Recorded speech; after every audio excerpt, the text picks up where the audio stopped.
Tu es libre. Il nous arrive parfois des aventures comme cela. Et le Seigneur nous réserve des surprises. Il se pourrait bien qu'à la sortie de ce séminaire, tout à coup, vous soyez mis en situation de mettre en pratique ce que vous venez d'entendre et ce à quoi vous aurez adhéré. Je m'explique. Ça s'est passé il y a quelque temps. J'avais été invité par l'ITD à Léognan, à côté de Bordeaux, pour parler aux étudiants. Voilà. Alors, j'ai parlé, j'ai partagé mon expérience et je les ai boostés. C'était des jeunes qui se destinaient au ministère. Alors, je dis, il faut y aller, les gars, il faut y aller, il ne faut pas avoir peur, il ne faut pas avoir honte. Et puis voilà. Ce que je ne savais pas, c'est que le soir même, eh bien, le Seigneur allait me mettre en situation d'application. Je me trouvais à la gare, c'était à Bayonne. J'étais descendu de Bordeaux à Bayonne pour voir quelqu'un dans un sanatorium. Et le soir, j'attendais mon train qui me ramènerait dans le nord, donc le train de nuit. Et dans la salle d'attente, il y avait plein de monde. C'était plein. Et il y avait un monsieur, là, un monsieur musulman. Je le connaissais facilement parce qu'il avait sa coiffe. Il était avec sa longue robe et il avait un tapis sous le bras. C'était la période du Ramadan.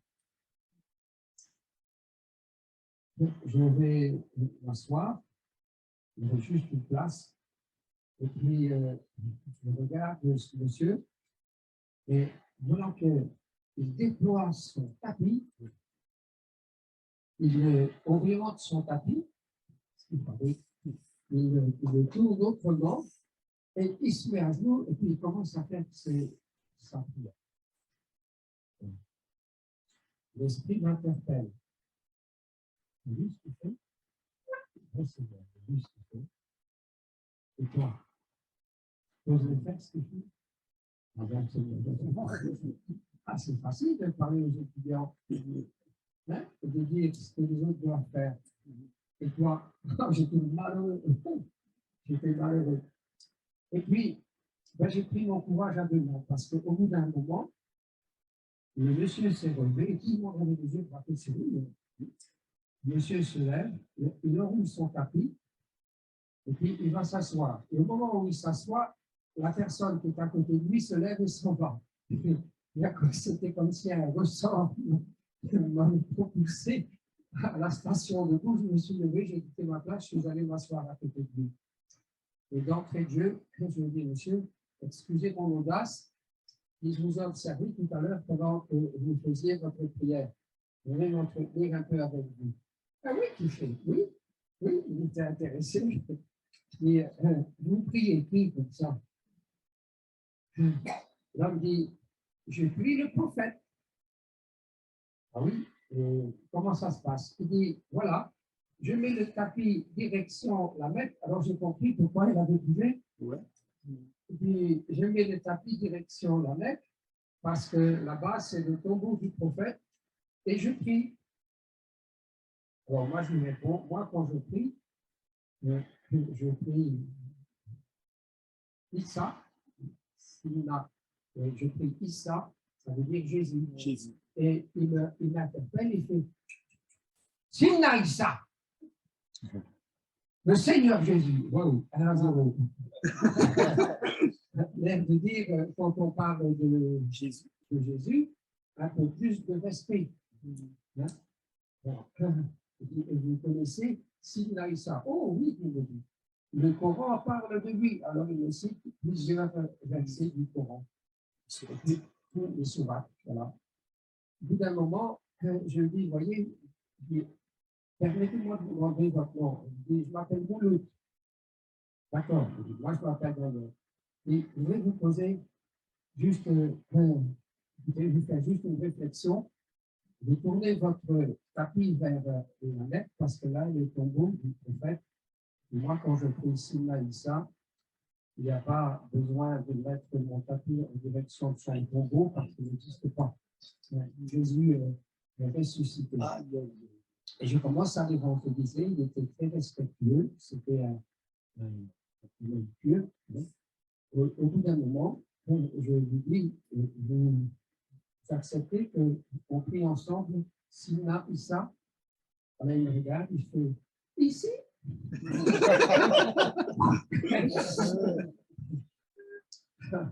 Ici, ben, j'ai dit oui. On dit Seigneur, viens à mon secours. Là, je suis dans des bons draps. Et il se lève, le gars, pas complexé du tout. Il se lève, il pose son tapis, il se lève. Il dit Seigneur, au secours, j'ai vraiment besoin du secours. Mais c'est que les gens nous observaient. Nous regardions, on était le spectacle du moment, quoi. Hein? Je vous sortir là. Et puis, voilà que le secours est arrivé. La Bible dit que Dieu est pour nous un secours qui ne manque jamais. Faites l'expérience. Il y a un monsieur qui s'approche de nous, c'était un monsieur de couleur noire, et il dit, je crois... Comment? C'était un noir, c'était un Africain. Et il dit, je crois comprendre ce qui se passe. Il dit, je suis pasteur au Bénin. Il dit, si vous voulez, on va prier à 3. Ça m'a boosté, dis donc. Hein. Alors, on a prié et on a conduit Mouloud au Seigneur. Il y avait un blanc, il y avait un noir et un café au lait. Alors, une aventure comme ça m'a marqué, hein, je vous assure. Hein. Alors, faites attention parce que ça pourrait bien vous arriver. Ça pourrait bien vous arriver. Je me souviens, un jour, j'étais en voiture et puis il y a un gars qui fait du stop. Il était seul, alors je le prends. Et puis, il dit, comment se fait-il que vous faites du stop, monsieur? Il dit d'arriver dans la voiture. Il dit, j'ai eu un accident de voiture et puis ma voiture, elle est morte. J'ai oublié la voiture que vous. Hein. Mais je lui dis, si vous aviez perdu la vie dans l'accident, vous seriez où maintenant? Alors, il me regarde, il dit, vous en avez des drôles de questions. Je dis, oui, mais vous n'avez pas répondu. Et il dit, je serai au cimetière. Je dis, non. Il dit, votre épouse serait au cimetière, mais votre vie, elle ne serait pas dans le cercueil. Vous avez déjà pensé à ça, vous avez une âme. Et au moment de la mort, l'âme se détache du corps. Alors il fait, et je répète la question, et vous seriez où? Il dit, j'en sais rien, j'ai jamais pensé à ça. Alors je commence à l'évangéliser. Il dit, si ce que vous me dites est vrai, il dit, je ne suis pas clair. Et au bout d'un moment, vous voyez là, c'est intéressant à préciser ça. Il me dit, stop, stop, je suis arrivé. Alors, je me suis arrêté. Vite, j'ai ouvert le coffret de la boîte à gants. Là. Je cherchais un évangile, je n'avais pas d'évangile. Je cherche dans mes poches, je n'avais rien du tout. Et il est parti comme ça. Il a claqué la portière et il est parti. Ce qui veut dire que je m'étais mal préparé. Le pasteur, M. Léon Hustrel, il avait toujours dans sa poche du blé. Hein? Tu te rappelles, Marie-Paul? Tu te rappelles? Il avait toujours un petit évangile de Luc, de Marc, de Jean. Et quand il nous voyait, il disait, t'as du blé sur toi? Moi, je pensais qu'il parlait à moi. Non. Il dit, il faut toujours avoir du blé. Il dit, c'est facile, ça ne coûte pas cher, mais ça peut rapporter gros. Et plusieurs fois, j'ai compris que c'est comme ça que quand on sème, plus on sème, plus on peut espérer moissonner. Voilà, on va dans l'évangile de Luc au chapitre 5. C'est la 2, je pense. Voilà. Comme Jésus se trouvait auprès du lac de Génézareth et que la foule se pressait autour de lui pour entendre la parole de Dieu, il vit au bord du lac 2 barques d'où les pêcheurs étaient descendus pour laver leurs filets. Il monta dans l'une de ces barques qui était à Simon et il le pria de s'éloigner un peu de terre. Puis il s'assit et de la barque il enseignait la foule. Lorsqu'il eut cessé de parler, il dit à Simon, « Avance en pleine eau et jetez vos filets pour pêcher. » Simon lui répondit, « Maître, nous avons travaillé toute la nuit sans rien prendre, mais sur ta parole, je jetterai le filet. » L'ayant jeté, ils prirent une grande quantité de poissons et leur filet se rompait. Ils firent signe à leurs compagnons qui étaient dans l'autre barque de venir les aider, ils vinrent, ils remplirent les 2 barques au point qu'elles enfonçaient.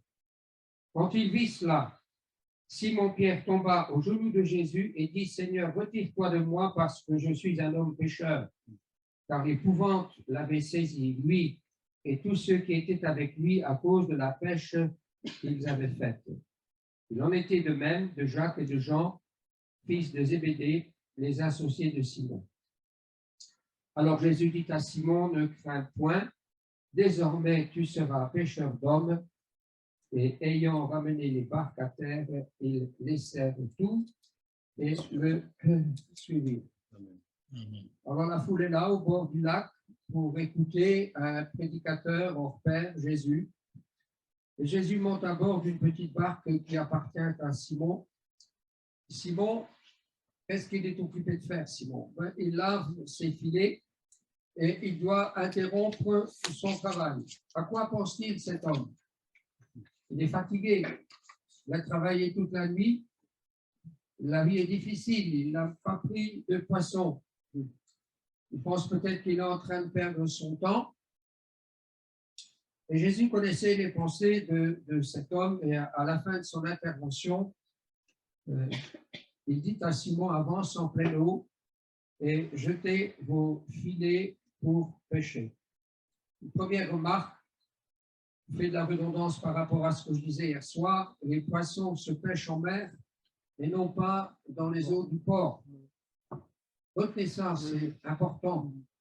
Si on considère que l'église locale, c'est un peu le port, c'est pas là que se fait l'essentiel du travail. C'est là qu'on fait la maintenance. C'est là qu'on s'encourage quand on est découragé. C'est là qu'on cultive la communion fraternelle. C'est là qu'on est au bénéfice de l'enseignement. C'est là qu'on commémore la mort de Jésus en prenant la Sainte Seine. Mais l'essentiel du travail pour que le royaume de Dieu avance, l'essentiel du travail, ce n'est pas intramuros, ce n'est pas dans le port.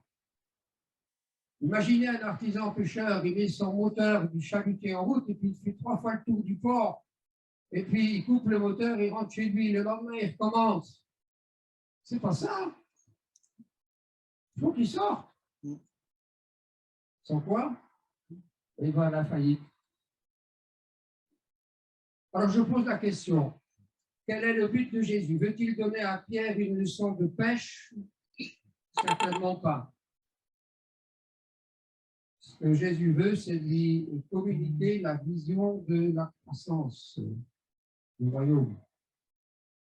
Et il lui donne une leçon d'évangélisation. Je répète, les gens sont gagnés à l'extérieur de l'Église. Et Jésus dit, jetez vos filets. C'était son ordre. Et Simon-Pierre va réagir en disant, j'ai travaillé toute la nuit sans rien prendre, mais parce que tu le dis, sur ta parole, de faire un effort et de faire plaisir, je ne sais pas quelles sont ses pensées, je jetterai le filet. Et que se passe-t-il? Le filet est plein à craquer et le filet se déchire.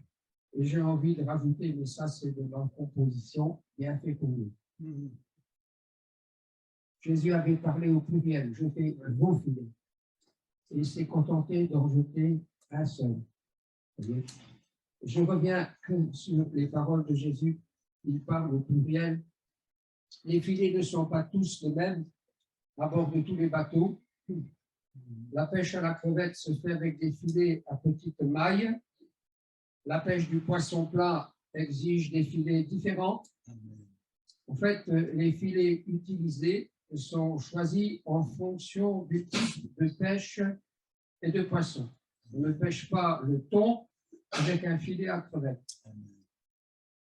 Je considère que chaque chrétien est comparable à un pêcheur.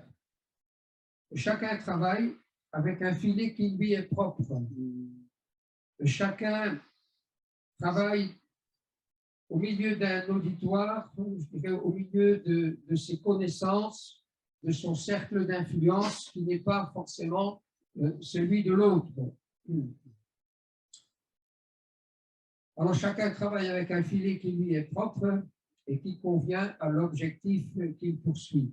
Et ce n'est pas au poisson de s'adapter, mais c'est le pêcheur qui s'adapte au style de pêche.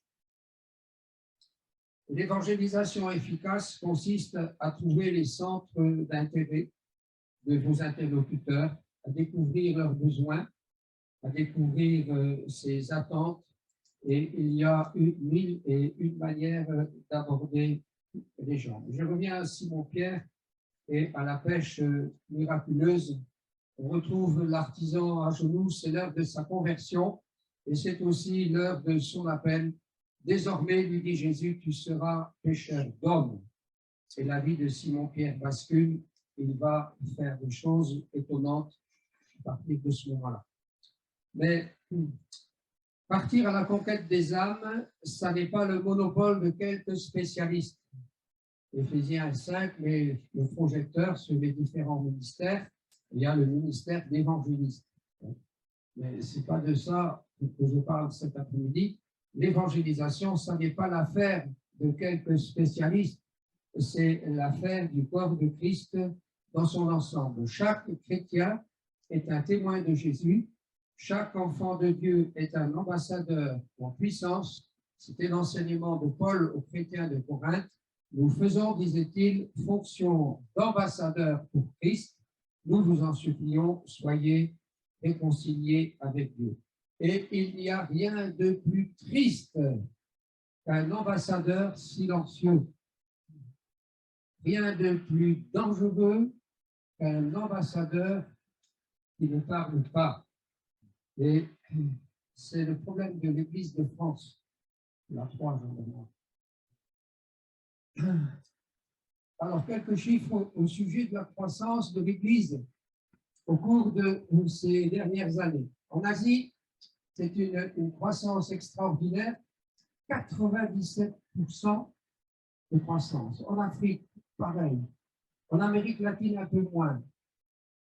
En Océanie, encore un peu moins. Dans les pays de l'Est, encore un peu moins. Une croissance de 22%. En Amérique du Nord, 13%. Et en Europe, une croissance de 2%. Et qu'est-ce qu'il faut dire de la France? Et ça veut dire quoi, ça? Ça signifie quoi? La Bible nous dit que Dieu veut que tous les hommes soient sauvés. Alors, est-ce qu'il a une préférence pour les Africains? Est-ce qu'il a une préférence pour les Asiatiques? Mais certainement pas. Ce n'est pas chez lui qu'il y a le problème. C'est chez nous. C'est chez nous. Dieu veut que tous les hommes soient sauvés et parviennent à la connaissance de la vérité. Vous lisez le psaume 145, c'est la 4. Le psaume 145, il y a là un exemple à suivre. Le psalmiste dit « Je publierai tes hauts faits. Je dirai la splendeur glorieuse de ta majesté. 2. Je parlerai de ta puissance. 3. Je raconterai ta grandeur. 4. Je proclamerai ta bonté. 5. Je ferai connaître ta splendeur. 6. Publier, dire, parler, raconter, proclamer, faire connaître. 6. C'est le chiffre de l'homme qui va jusqu'au bout. 7, c'est le chiffre de la perfection, c'est le chiffre de Dieu. Le 6, c'est l'homme qui va au bout de ses possibilités, qui va au bout de ses moyens. Raconter, j'aime beaucoup. Le 3e point, raconter, c'est ce que l'homme de Gadara a fait après s'être converti au Seigneur. Que connaissait-il de la théologie? Que connaissait-il de la doctrine? Pas grand-chose. Et qu'est-ce qu'il est allé publier? Pas des choses qu'il avait apprises à l'école biblique. Jésus lui a dit, va vers les tiens et raconte-leur ce que Dieu t'a fait. Et la Bible dit qu'il s'en alla et il publia dans toute la Décapole, c'est-à-dire une région de 10 villes. Il raconta, il publia tout ce que Dieu avait fait pour lui. C'était une belle histoire, c'était une histoire qui suscitait de l'intérêt, qui provoquait de l'étonnement, c'était une histoire toute fraîche, ça ne remontait pas à 15 ans en arrière, ça avait d'arriver la semaine auparavant, quelques jours auparavant, j'en sais rien. Il publia partout ce que Jésus avait fait pour lui. Et le résultat, c'est que beaucoup de gens se sont tournés vers le Seigneur. Les statistiques disent que 85% des gens convertis au Seigneur ont été gagnés parce que quelqu'un leur a parlé de son expérience, quelqu'un leur a présenté l'Évangile. La plupart des gens sont venus comme ça. Je me souviens, c'était en 1962, je faisais mon service militaire dans les paras et j'étais repérable parce que j'avais un béret rouge. J'étais en permission et j'avais mademoiselle, à l'époque c'était pas madame, c'était mademoiselle, et je lui avais la main là et on se promenait. Et puis voilà que j'entends quelqu'un qui klaxonne, c'était le pasteur. Il s'arrête un peu plus loin et il vient à ma rencontre avec sa tête de mauvais jour. Alors, il m'interpelle, il dit, alors, ça va? Ça va un peu? Oui, ça va. Alors, tu as fait du stop cette semaine? Oui. Oui, je sais, Moïse m'a dit. Et il dit, tu as parlé de l'évangile au gars qui t'a pris en stop? Je dis, non. Il dit, mes félicitations, continue comme ça, tu iras loin. J'étais repris. Alors, qu'est-ce qui s'était passé? Je faisais du stop et il y a un gars qui m'a pris en stop, en voiture. Ce que je ne savais pas, c'était un collègue de Moïse Urtel qui était chrétien. Alors, on a parlé de tout, de la pluie, du beau temps, on a parlé de l'armée, on a parlé de choses et d'autres, mais on n'a pas parlé d'évangile. Et quand il est rentré à sa boîte, le gars a rencontré Moïse, il a dit, tiens, j'ai pris un militaire en stop. Alors Moïse il dit, c'était un béret rouge. Ouais. Il dit, c'est mon copain, c'est Daniel. Il ne t'a pas évangélisé? Il dit, non, il n'a rien dit. Bon. Moïse arrive à la maison, il dit, chez ses parents, pour prendre le repas. Il dit, tiens, Daniel, il a été pris par un de mes collègues de travail pendant une traîne. Il lui dit, alors il l'a évangélisé. Non, il dit, il est resté muet comme une carte. Le pasteur n'a rien dit, mais il ne m'a pas loupé. Hein. Ouais. Vous voyez, ben, c'était sa manière d'agir à Urtel. Et il a fait de son église une église d'évangélistes. Et de cette église sont sortis pas mal de serviteurs de Dieu. Et j'ai connu cette église, on était à 50 dans un baraquement, mais je l'ai connu quelques années plus tard, on était à 500 dans un cinéma. Ouais.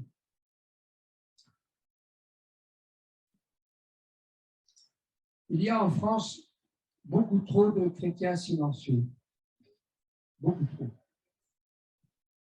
Ils sont comme Joseph d'Arimathée, disciples de Jésus, avec quelque chose de particulier, c'est que personne n'en savait rien. Disciples de Jésus, dit la Bible, mais en secret. Et ça explique le peu de croissance. Le CNEF annonce l'ouverture d'une église évangélique tous les 10 jours. Ça ne fait jamais que 36 lieux de culte par an. Il n'y a pas de quoi chanter cocorico. Quand on considère que l'objectif, c'est une église pour 10 000 habitants, ça veut dire qu'il en faudrait en France 6 500, donc à peu près 4 000 de plus qu'aujourd'hui. Et à la cadence de 40 par an, moyenne haute, ben, il faudra un peu plus de 100 ans pour atteindre l'objectif du CNEF. Alors, vous l'aurez compris, si vous avez un objectif à 100 ans, il faut revoir vos copies, hein, les frères. Oui. Ça peut parler. Hein. On peut pas. Il faut des objectifs à court terme, à moyen terme et à long terme, mais pas des objectifs qui sont à perte de vue. Hein. Ça peut parler, c'est la scène. Il faut bousculer tout ça. Judas est dans le deuil, ses villes sont tristes, désolées, abattues. Et quand on voit les petits chercher de l'eau, les petits vont aux citernes et ne trouvent pas d'eau. Ils retournent avec leurs vases vides, confus, honteux, ils se couvrent la tête. La terre est saisie d'épouvante parce qu'il ne tombe pas de pluie dans le pays. Et je pose la question pourquoi. Et la réponse est dans la parole à cause du péché du peuple. Et dans le peuple chrétien en France, il y a un péché spécifique, c'est le silence des chrétiens. Ils souffrent du syndrome de Joseph, disciple de Jésus, mais en secret. La 6. Le péché du silence. 69% des chrétiens de France ne témoignent pas du Seigneur. Ils suivent les réunions, sérieusement, chantent des cantiques, donnent leur offrande, ils écoutent l'enseignement, ils rentrent à la maison, ils commencent à se mettre après. 27% des chrétiens témoignent quand l'occasion se présente. Et 4% seulement des chrétiens de France font de l'évangélisation une de leurs priorités. Alors, je ne sais pas combien on est d'évangéliques en France, 500 000, je pense que c'est peut-être un peu plus maintenant. À 4%, ça ne fait que 20 000 chrétiens qui sont engagés dans cette œuvre dans notre pays. Alors, dites un peu à la personne à côté de vous, il faut que ça change. Dites-le, hein. Ça va vous engager vous-même. Joseph d'Arimathée a changé. C'est dommage qu'il a changé un peu tard. Parce qu'il est allé voir Pilate pour réclamer le corps de Jésus. Mais mettez-vous à la place du gouverneur Pilate. Pilate, il avait dépensé de l'énergie pour essayer de sauver Jésus. Hein. Et Joseph d'Arimathée, qui était un chef, donc un homme influent, il est intervenu auprès de Pilate pour réclamer le corps de Jésus. Et je suis persuadé, quant à moi, que Pilate a dû se dire, c'est dommage qu'il ne soit pas venu me voir un peu plus tôt. J'avais bien besoin d'être soutenu dans mes prises de position. Vous ne croyez pas? Quelles sont les raisons du silence? La 7. Alors, j'ai pensé à la peur du rejet. Je me souviens de cet homme qui s'était converti. C'était un musulman. Il s'est converti à une réunion de prière. Il s'appelait Ricky. Quand il est rentré, il a témoigné à son papa de sa foi toute fraîche. Vous savez comment ça a fini? Il s'est fait casser la figure par son propre père. Le jour de sa conversion, il était à l'hôpital. La peur du rejet. La peur des représailles. La peur aussi du ridicule. Jésus a dit, à la fin des temps, on viendra de mon cœur, avec leur raillerie. Alors, je vais poser la question aussi. Vous avez déjà eu affaire à des moqueurs? Levez la main si c'est le cas, ça va m'encourager. Non. Eh oui, on a tous eu affaire. Mais ne vous y trompez pas, hein. Les moqueries, elles ont un but. C'est de nous déstabiliser. C'est une arme de l'ennemi pour t'amener à garder le silence. Et puis la France, c'est le pays aussi où il y a deux choses qui sont exclues de la conversation. C'est le fait de parler de ses revenus financiers et puis parler de sa foi. Ça, ce sont deux sujets tabous. Mais si vous parlez à un Américain ou à un Anglais, il n'y a pas de souci. Tu vas parler avec lui pendant 10 minutes, il te demandera la bagnole que tu as, il te demandera le salaire qui est le tien, et il te dira, moi je fais autant. C'est pas le problème chez nous. Et c'est pareil avec la foi. Parler des choses de la foi, tu peux le faire avec un Anglais, tu peux le faire avec un Américain, tu peux le faire encore plus facilement avec un Africain, mais si tu as affaire à un Français, c'est plus difficile. La deuxième raison du silence, c'est la honte. Paul disait de Onésifore qu'il n'avait pas honte de ses chaînes quand il était en prison. Et Jésus, lui, a dit autre chose. Il a dit, si quelqu'un a honte de moi et de mes paroles, le Fils de l'homme aura aussi honte de lui. Et puis, la troisième raison, c'est la timidité d'un grand nombre de nos concitoyens chrétiens. Alors que la Bible dit, ce n'est pas un esprit de timidité que Dieu nous a donné, mais c'est un esprit de force, d'amour, de sagesse. Dieu nous a donné ça. Alors on a enterré ça dans le coffre au trésor, on porte ça en nous. Il faudrait peut-être qu'on suive l'exhortation de Paul, qui est intervenu auprès du jeune collègue Timothée, et qui lui a dit qu'il fallait qu'il ranime le don que Dieu lui avait donné. Ranimer le feu. Comment est-ce qu'on peut ranimer un feu? C'est assez simple, il faut commencer par évacuer les cendres. Parce que les cendres, ce sont les vestiges d'un feu qui appartient au passé. La deuxième chose à faire, c'est amener de l'oxygène. Souffler sur les braises, s'il y en a encore, et le feu va se rallumer. Et si l'Esprit de Dieu se met à souffler, alors les petits feux deviennent des brasiers. Voici, dit la parole, comme un petit feu peut embraser une grande forêt. C'est question de la langue. La troisième chose à faire, c'est amener du combustible. C'est nourrir le feu, c'est l'entretenir. La cinquième raison du silence, le quatrième, c'est le découragement.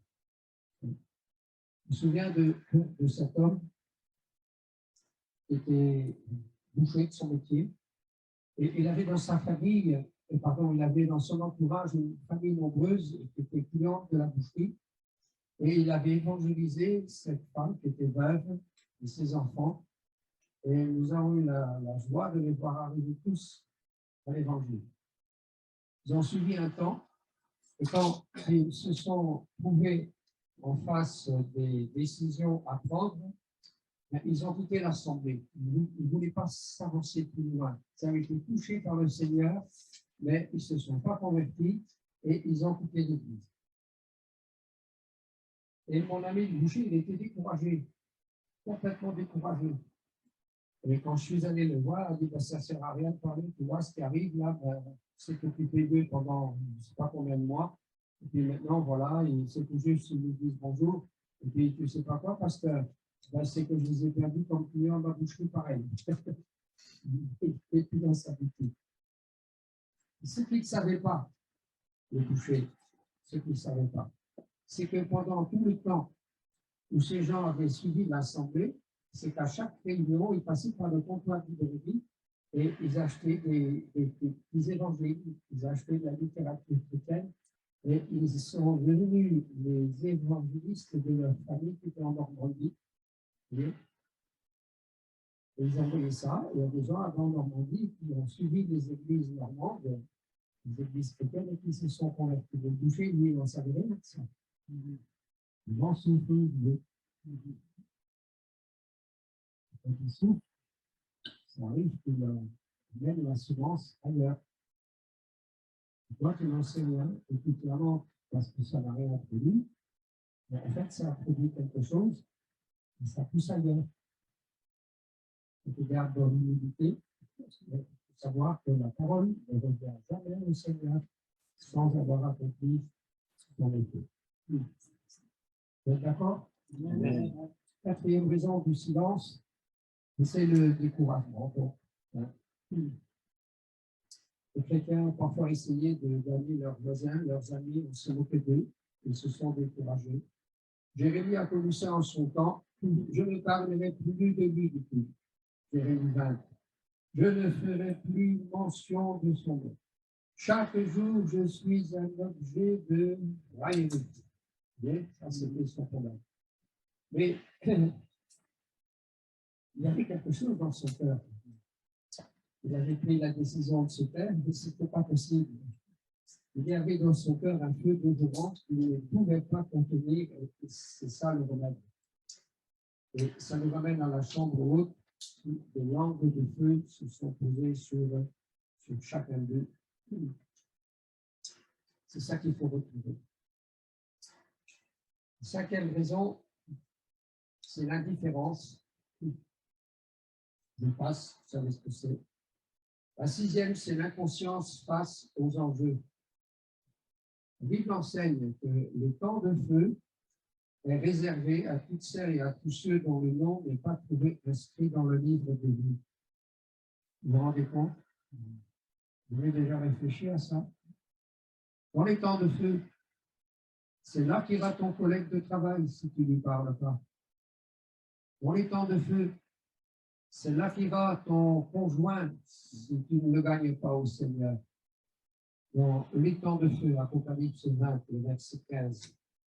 Alors, si nous prenons conscience des enjeux qui sont les nôtres, nous allons agir. Parce que si nous ne le faisons pas, c'est de la non-assistance à personne en danger. La sixième raison du silence, c'est l'égoïsme, l'inconscience face aux enjeux. Donc, la septième raison, l'égoïsme, et puis il y a toutes celles et tous ceux qui se taisent parce qu'ils ne savent pas quoi dire, ils ne sont pas formés au témoignage, et c'est ici que vous et moi, en tant que responsables d'Église, nous sommes concernés. Il faut donner aux membres de nos assemblées les clés dont ils ont besoin. Il faut donner aux membres de nos assemblées les outils dont ils ont besoin pour accomplir ce à quoi le Seigneur les a appelés. Et nous y reviendrons. On peut dire des frères et sœurs qui ne savent pas comment aborder les gens. Ça traduit un manque de formation ou alors aussi un manque d'audace. On y reviendra tout à l'heure. Encouragez-les à imiter Philippe, mais sur ce chemin désert qui descend de Jérusalem à Gaza, et il est invité par le Saint-Esprit à s'approcher d'un char. Sur ce char, il y a le premier ministre d'Éthiopie occupé de lire à voix haute le livre d'Ésaïe. Et Philippe va faire preuve d'audace.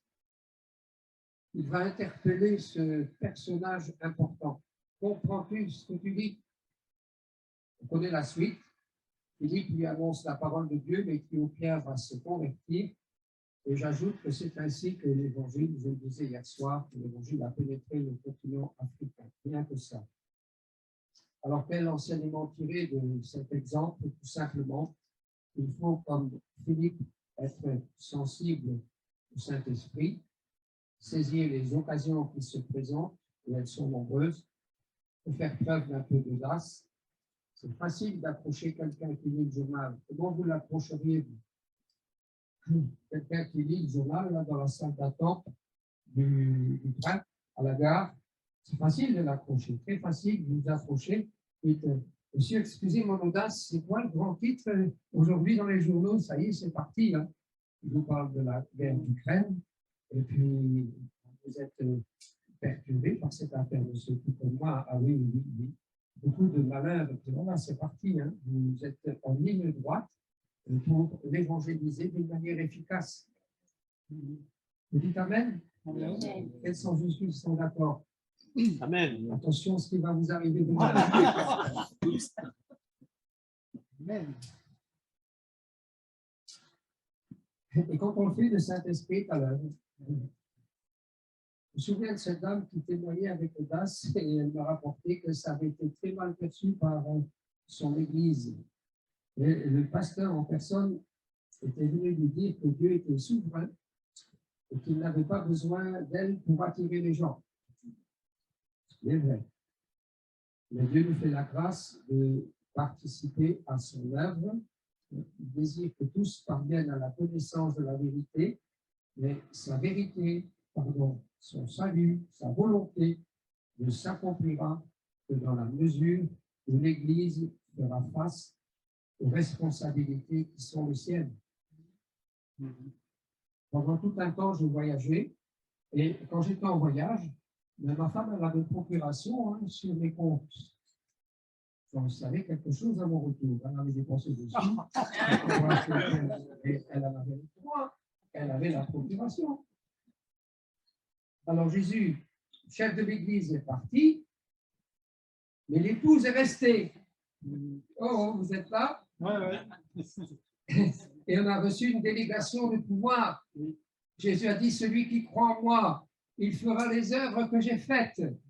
Et il a ajouté, et il en fera de plus grandes parce que je m'en vais au Père. Et Jésus faisait allusion à l'Esprit qui allait descendre. Donc, c'était une puissance pour le témoignage. Alors, j'aime dire que l'évangélisation n'a pas été confiée aux anges. Il y a longtemps qu'ils auraient fait leur travail. Mais l'évangile a été confié à l'épouse de Christ, à l'Église. Et personne ne fera ce travail si elle ne le fait pas.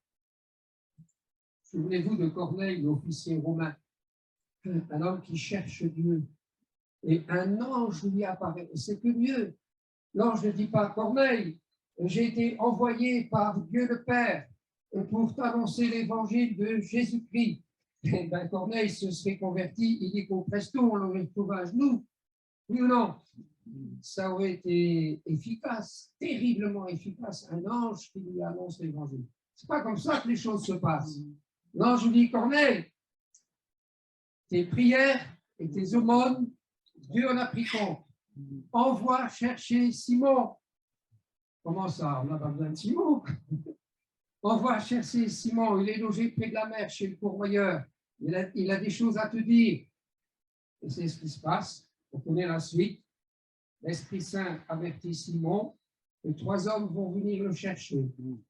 Et puis, c'est la rencontre avec l'officier romain qui se convertit, lui, et toutes les personnes qui étaient présentes. Ça commence par la multiplication. Waouh, c'est magnifique. Hein? Mais je pose la question, pourquoi l'ange qui a été envoyé par le Seigneur chez Corneille, pourquoi ne lui a-t-il pas prêché l'évangile lui-même? C'eût été plus rapide, c'eût été plus efficace. Alors je répète ma question, pourquoi? Mais la réponse est simple, la prédication de l'évangile n'a pas été confiée aux anges, mais à des gens comme vous et moi, à des gens qui composent nos assemblées. Enfoncez ça dans leur tête, mes frères et sœurs. Revenez là-dessus. Que vos prédications soient basées sur les paraboles de Jésus, la parabole du semeur, la parabole des talents, la parabole du serviteur inutile. Parlez de ces choses. Revenez sur ces choses. Je ne me lasse pas, disait Paul, de vous répéter sans cesse les mêmes choses. Pour vous, elles sont acceptables. Nous sommes les ambassadeurs du royaume et à ce titre, nous n'avons pas le droit de vous faire. Et c'est pourtant ce que beaucoup de frères et sœurs en France font. C'est bien dommage. Dieu veut la multiplication des disciples. Et en dépit de difficultés, parce que des difficultés, il y en a, et la multiplication et la croissance continuent en dépit de la mentalité ambiante. Les difficultés ne manquent pas. Je prends l'exemple de Paul. Il est dans la ville de Corinthe et il y rencontre une forte opposition, acte 18. Et c'est à tel point qu'il secoue ses vêtements et dit, j'en ai assez. Que votre sang retombe sur votre tête. J'en suis pur. Désormais, j'irai vers les païens. Acte 18, verset 6. On sent un homme qui est au bout du rouleau. Il en a assez. L'opposition, l'hostilité. Alors, il veut faire ses valises. Mais dans la nuit, Paul a une vision. Le Seigneur lui dit, Paul, ne crains pas, ne crains point, mais parle et ne te tais point. Car, dit le Seigneur, j'ai un peuple nombreux dans cette ville. Et ça, ce n'était pas la vision de Paul. Paul, il voyait que l'hostilité, il voyait que la difficulté, il voyait que l'opposition, il n'y a rien qui va. Je fais ceci, ça ne marche pas, je fais cela, ça ne marche pas. Il fallait travailler avec persévérance, avec ténacité, il fallait s'accrocher au terrain. La croissance et la multiplication avaient été programmées par le Seigneur lui-même. Je crois que c'est la même chose aujourd'hui pour notre pays de France, je crois. Dieu veut que tous les hommes soient sauvés. Dieu veut que tous les Français soient sauvés. Ben oui. C'est vrai pas, hein? Ça ne se fera que dans la mesure où les chrétiens qui sont sauvés, donc ils vont faire passer le virus. Hein. Si vous avez eu le Covid, hein, vous l'avez filé à quelqu'un. Hein. Ben, si vous êtes chrétien, il faut filer la foi à quelqu'un. Hein. C'est pas possible autrement. Réjouis-toi, stérile, toi qui n'enfantes plus. Fais éclater ton allégresse et ta joie. Alors peut-être il y a longtemps que tu n'as pas gagné quelqu'un au Seigneur, mais réjouis-toi aujourd'hui parce que les choses vont changer. Les fils de la délaissée seront plus nombreux que les fils de celle qui est mariée de l'Éternel. Élargis l'espace de ta tente. Mais il faut le faire avant que la famille arrive. Il faut voir grand. C'est une question de vision. Élargis l'espace de ta tente. Allonge tes cordages. Déploie les couvertures de ta demeure. Pourquoi? Parce que tu vas te répandre à droite et à gauche. Tu as rendez-vous avec la croissance et commence à bouger. Ta postérité envahira des nations et peuplera des villes désertes. Alors, c'est un texte prophétique. Je rappelle qu'un texte qui concerne Israël, bien sûr, mais ça concerne tout le temps l'Église de Jésus-Christ aujourd'hui. Dans la vie,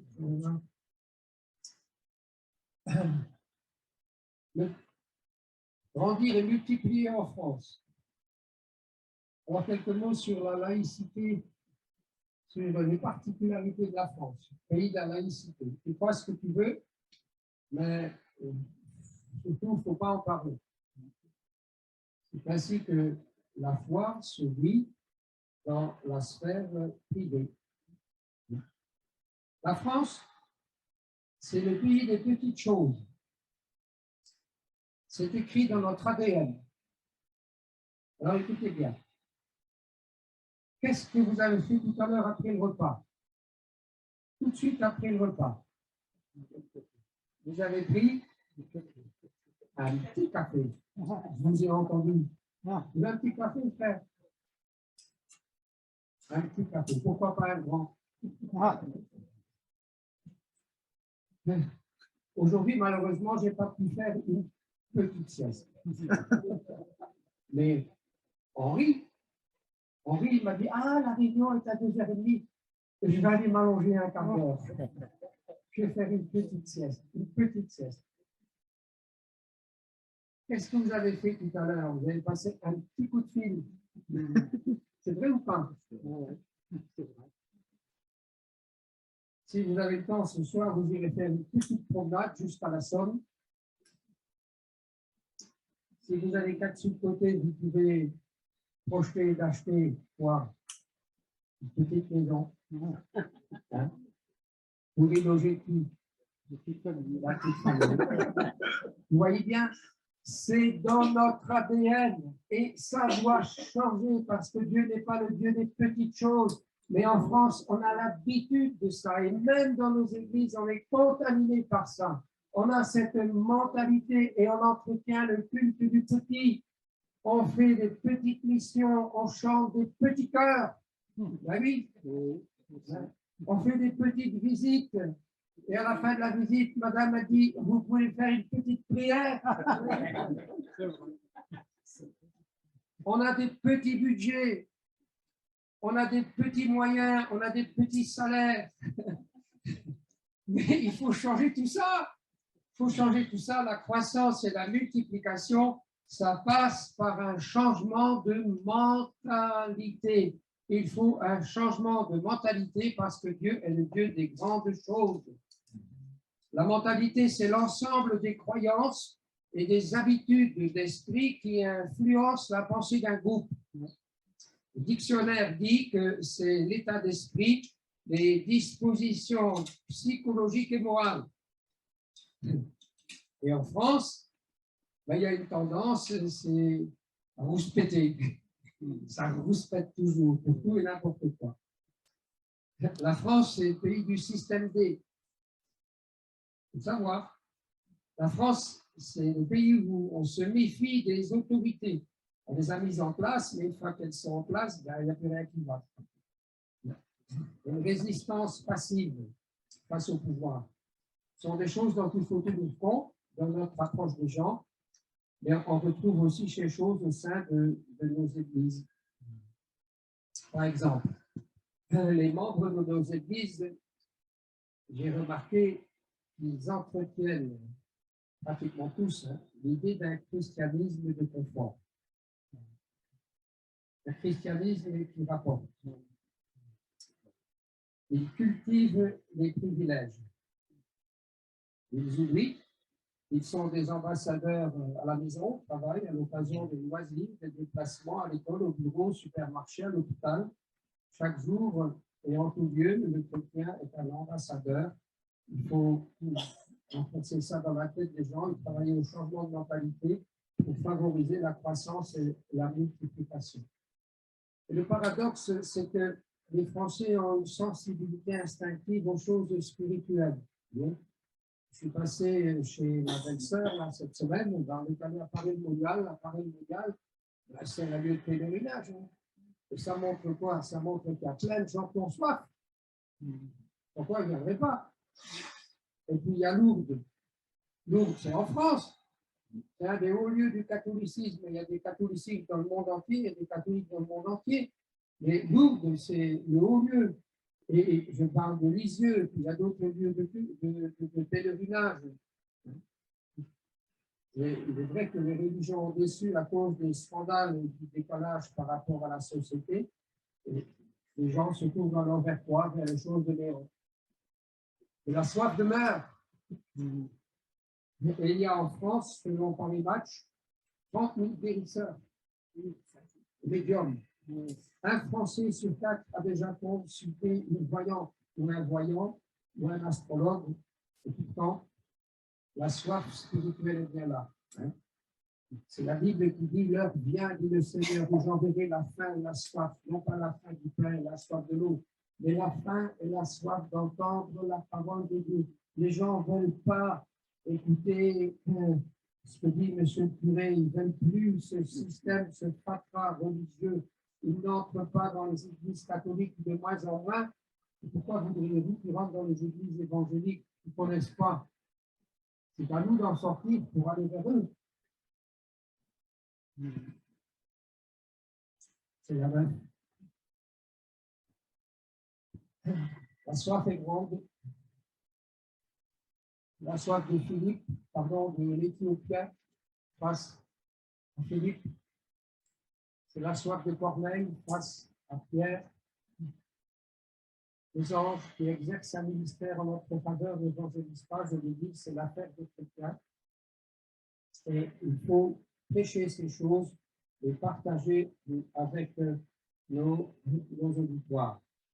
Maintenant, j'aimerais aborder un autre sujet avec vous, c'est celui de l'équipement des chrétiens. Je disais tout à l'heure, et je reviens là-dessus, il faut donner aux gens les clés. Les gens savent, il ne faut pas que la prédication les reprenne au point qu'ils se culpabilisent parce qu'ils ne font pas ce qu'on attend d'eux. Donnons-leur les moyens d'exercer ces choses, mais mettons-les au bénéfice d'un temps de formation. Je n'aime pas ce terme formation. Donnons-leur les outils nécessaires, mais à cause du fait qu'il y a des chers frères et sœurs qui se culpabilisent, ils savent qu'ils doivent travailler au salut des âmes, mais ils ne savent pas comment s'y prendre. Ils ne savent pas comment aborder les gens, ils ne savent pas ce qu'il faut dire et ils en sont malheureux. Alors vous pouvez les aider à 10.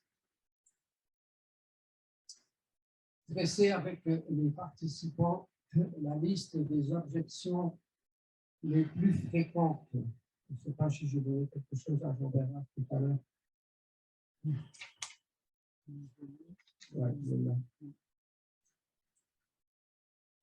Mais moi, j'ai ici une liste d'objections qu'on rencontre souvent. Par exemple, l'inquiétude grandit dans le monde. Il n'y a pas d'espoir. Tout finira bien par s'arranger. S'il y avait un Dieu, il n'y aurait pas toutes ces guerres.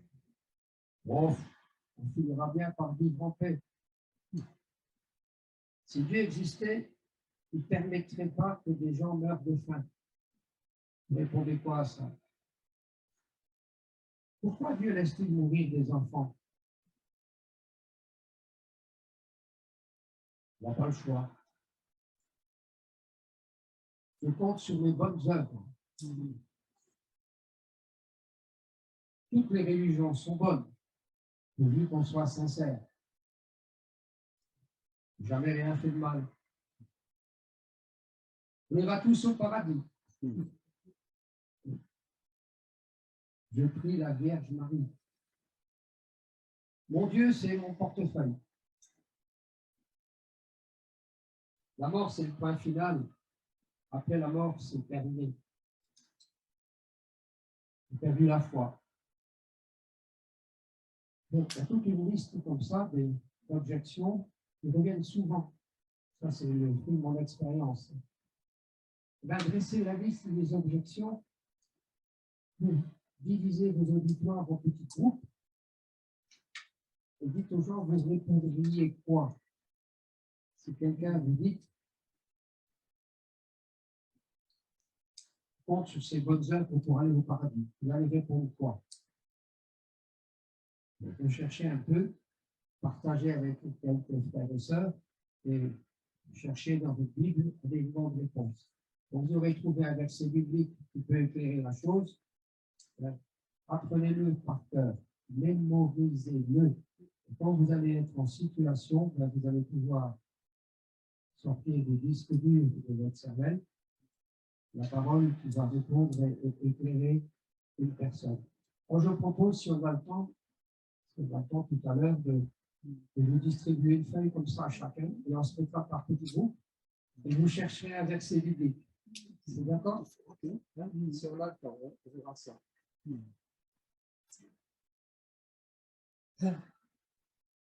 Apprenez à remplacer les questions fermées par des questions ouvertes. Alors, il faut que je m'explique là-dessus. Qu'est-ce que c'est qu'une question fermée? Une question fermée, c'est une question à laquelle on ne peut répondre que par oui ou par non. Et si vous utilisez des questions fermées en vous adressant à quelqu'un, ça va créer très vite un malaise. Si vous lui dites, monsieur, est-ce que vous allez à l'église? Et il vous répond non. Il faut trouver une autre question. Moi, c'est un point final. Et si vous dites, monsieur, quelle église? Quelle église? C'est une question ouverte, parce qu'on ne peut pas dire oui ou non. Une autre question. Est-ce que vous croyez en Dieu? Oui, non. Une fois qu'il a répondu oui, non, il faut trouver une autre question. Bien. Mais si vous lui posez la question, qu'est-ce que vous pensez des choses de Dieu? Il ne peut pas dire oui. Il ne peut pas dire non. Il est obligé de s'ouvrir. Et quand il s'ouvre, il va se livrer. Et vous allez pouvoir rien. Et vous allez pouvoir rebondir sur ce que vous dites. Apprenez à donner un témoignage en quelques minutes. Si on a le temps, on va vous mettre à contribution. Peut-être ce soir, on aura un peu plus de temps. Vous aurez chacun une feuille et vous donnerez votre témoignage. Allez, je dirais 3 minutes, ça vous va? Essayez d'écrire l'essentiel en 3 minutes. Parce que souvent, dans le témoignage, les gens se... Encourager les chrétiens à avoir toujours sur eux un exemplaire d'évangile, baisser la liste des choses à éviter. Quand on veut faire de l'évangélisation, il y a un tas de choses qu'il ne faut pas faire. Il y a un tas de choses qu'il ne faut pas dire. Ce sera l'objet de ma prochaine intervention. Il est 15h51, Jean-Bernard, est-ce qu'on a le temps ou pas? On va arrêter ce soir. Ok. Pas lui dire non, hein. C'était une question ouverte.